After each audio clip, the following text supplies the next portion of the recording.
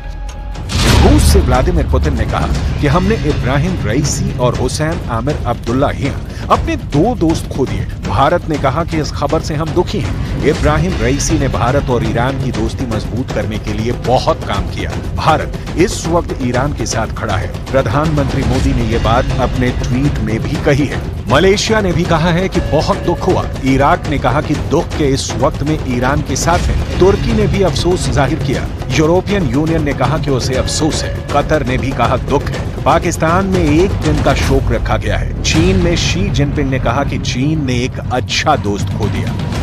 लेकिन आंसू गाजा के हमास और यमन के हूथी ने भी बहाए हैं और यहीं से रईसी की मौत के बाद अगले कदम का इशारा मिलने लगा है। अगले कुछ दिनों में ईरान के एक्शन से बहुत बात साफ हो जाएगी, लेकिन यह एक्शन इस बात पर निर्भर करेगा कि रईसी की मौत हादसा है या फिर एक ऐसी साजिश जिसके बाद युद्ध पर फुल स्टॉप लगाना मुश्किल हो जाएगा।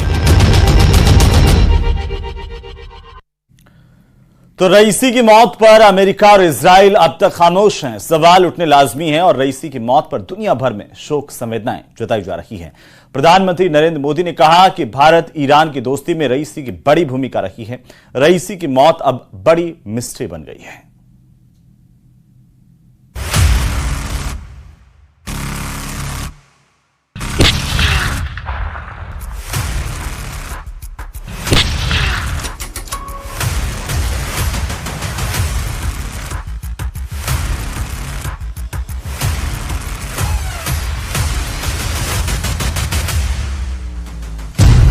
दुश्मनी, साजिश, षड्यंत्र, धोखा, गद्दारी, बदला, विश्वासघात, हत्या, हादसा। इब्राहिम रईसी की मौत की मिस्ट्री क्या? आयतुल्लाह सैयद इब्राहिम रईसी खादिमुर रज़ा अलैहिस्सलाम।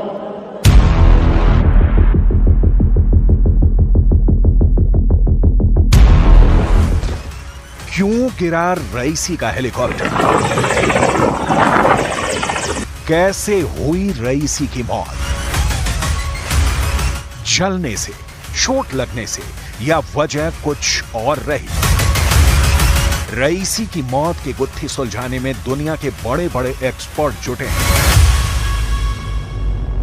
लिहाजा यह समझना बहुत जरूरी है कि रईसी की मौत सिर्फ हेलीकॉप्टर क्रैश की वजह से हुई या इसके पीछे कोई बड़ी साजिश है।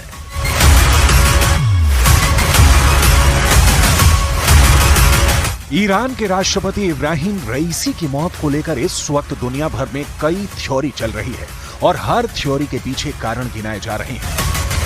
हम उन 5 बड़ी थ्योरी को दिखाने जा रहे हैं जिसमें रईसी की मौत की वजह का A to Z जवाब आपको मिल जाएगा। लेकिन उसके पहले वो 5 सवाल जो साजिश और शंका की गुंजाइश पैदा करते हैं। पहला सवाल, बेल 212 हेलीकॉप्टर से सफर क्यों? दूसरा, लंबी फ्लाइट के लिए MI-17 से क्यों नहीं गए? तीसरा सवाल, ईरान के खिलाफ दुश्मन ने बड़ी साजिश रची। चौथा सवाल, खराब मौसम की जानकारी थी, फिर क्यों टेक ऑफ? और पांचवा सवाल, लेकिन सबसे बड़ा, कि कहीं इंटरनेशनल या फिर इंटरनल साजिश के शिकार तो नहीं हुए ईरान के राष्ट्रपति इब्राहिम रईसी?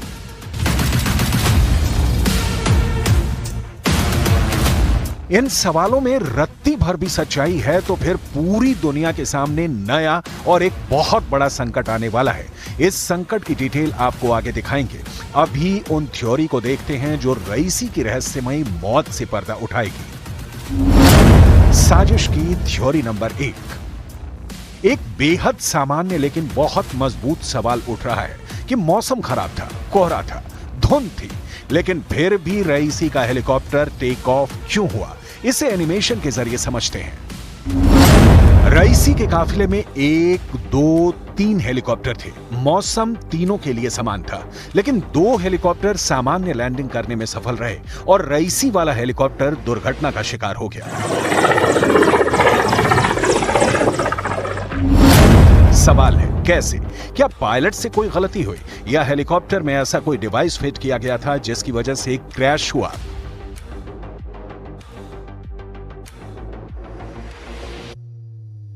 इस सवाल की तह तक जाने के लिए अजरबैजान से ईरान के रिश्ते को समझना होगा, जहां से रईसी का हेलीकॉप्टर टेक ऑफ हुआ। अजरबैजान ईरान की तरह ही शिया बहुल देश है, लेकिन अजरबैजान के रिश्ते ईरान से ज्यादा इजराइल से मजबूत रहे हैं। इसके पीछे की वजह है आर्मेनिया से अजरबैजान की दुश्मनी, जिसकी वजह है सीमा विवाद। इस मुद्दे पर इजराइल अजरबैजान का साथ देता रहा है, जबकि ईरान सीमा परिवर्तन का समर्थन नहीं करता। और यही सामने आती है साजिश की थ्योरी नंबर 2। अजरबैजान से रईसी का हेलीकॉप्टर उड़ान भरता है। हेलीकॉप्टर के बारे में कहा जा रहा है कि वो वेल कंडीशन में था, यानी किसी तरह की कोई तकनीकी दिक्कत या परेशानी हेलीकॉप्टर में नहीं थी। तो फिर क्रैश कैसे हो गया? रईसी की मौत का EMP कनेक्शन।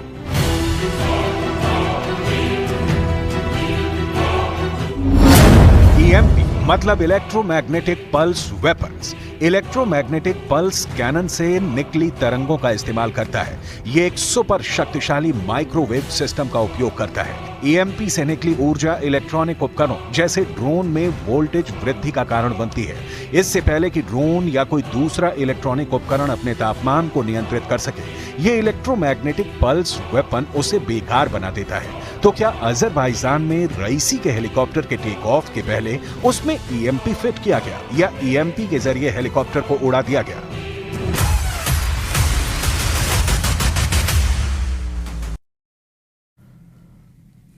तो आखिरकार रईसी का हेलीकॉप्टर क्रैश के लिए ईरान के पूर्व विदेश मंत्री ने अमेरिका को जिम्मेदार ठहराया। जानकारी के मुताबिक अब तक हेलीकॉप्टर का ब्लैक बॉक्स नहीं मिला है।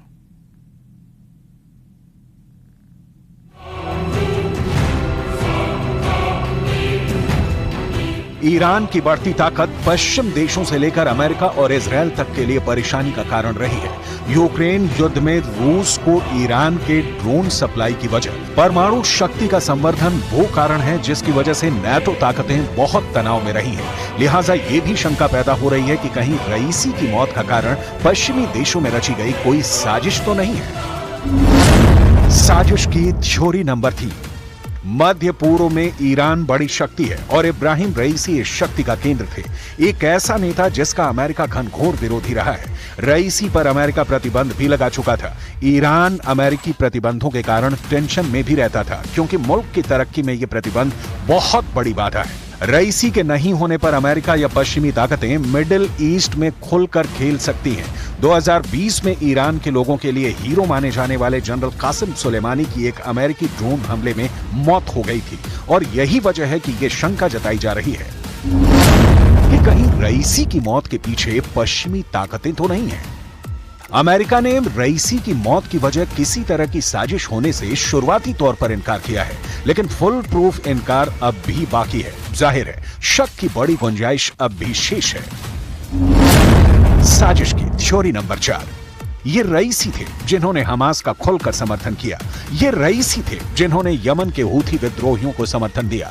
ये रईसी थे जिन्होंने लेबनान के हिजबुल्लाह का समर्थन किया और ये तीनों मिलकर इजराइल को जख्म देते रहे हैं। इसीलिए कहा जा रहा है कि रईसी के अंत में कहीं इजराइल का हाथ तो नहीं। यह तथ्य है कि हमास को ईरान से समर्थन मिलना बंद हो जाए तो गाजा से लेकर रफा तक इजराइल कब्जा कर ले और यही वजह है कि रईसी की मौत का इजराइल से कनेक्शन जोड़ा जा रहा है। इस साजिश को मजबूती देने के लिए कहा जा रहा है कि अजरबैजान में जब रईसी मौजूद थे उसी वक्त इजराइल की खुफिया एजेंसी मोसाद ने उनके हेलीकॉप्टर के साथ छेड़छाड़ की। इजराइल अक्सर अपने दुश्मनों को विदेशी जमीन पर मारने की साजिश रचता है। मोसाद ऐसे ऑपरेशन को अंजाम देती है, लेकिन यहाँ ध्यान देने वाली बात है कि अजरबैजान में मोसाद ही एक्टिव नहीं है बल्कि ईरान के रिवोल्यूशनरी गार्ड भी बड़ी तादाद में मौजूद हैं।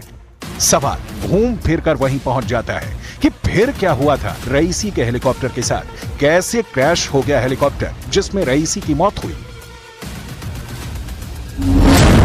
साजिश की थ्योरी नंबर 5।